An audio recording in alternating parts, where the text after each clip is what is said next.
आता बघूया राजकीय विश्वात काय सुरू आहे त्या संदर्भातल्या टॉप 9 बातम्या। मुख्यमंत्री देवेंद्र फडणवीस गडचिरोली जिल्ह्याच्या पालकमंत्रीपदासाठी इच्छुक, मात्र बावनकुळे अजितदादा शिंदे चर्चा करून निर्णय घेतील तो निर्णय मान्य असेल, फडणवीसांची प्रतिक्रिया। माणिकराव कोकाटे यांचा नाशिक जिल्ह्याचे पालकमंत्री म्हणून उल्लेख, केंद्रीय मंत्री गोयल यांच्या अधिकृत दौऱ्याच्या पत्रात उल्लेख।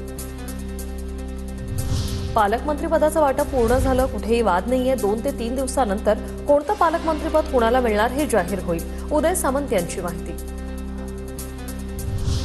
मला मंत्रिपद मिळू नये म्हणून अनेकांनी प्रयत्न केले, पण मी साईबाबांचा भक्त, मंत्र्यांपेक्षाही मोठ्या पदावर जाईल, दीपक केसरकरांचं विधान चर्चेत। पालकमंत्रीपदाबाबत वरिष्ठच निर्णय घेतील, माझ्याकडे आधी पालकमंत्रीपद आणि जलसंधारण खातं होतं, त्यातील जलसंधारण खातं कायम आहे, पालकमंत्रीपदावर संजय राठोड यांची प्रतिक्रिया। आता खरी मजा हिशोब चुकता करायची, आरक्षणाचा प्रश्न दुसऱ्यांवर ढकलणारे फडणवीस आता मराठा आरक्षण देतात का हे कळेल, जरांगेंचं वक्तव्य।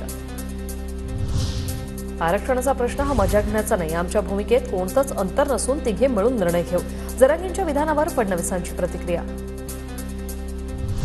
सरकारने मद्यविक्री परवाने नव्याने देणं सुरू करावं, महसूल वाढीसाठी अधिकाऱ्यांचा अजित पवारांसमोर प्रस्ताव, सूत्रांची माहिती।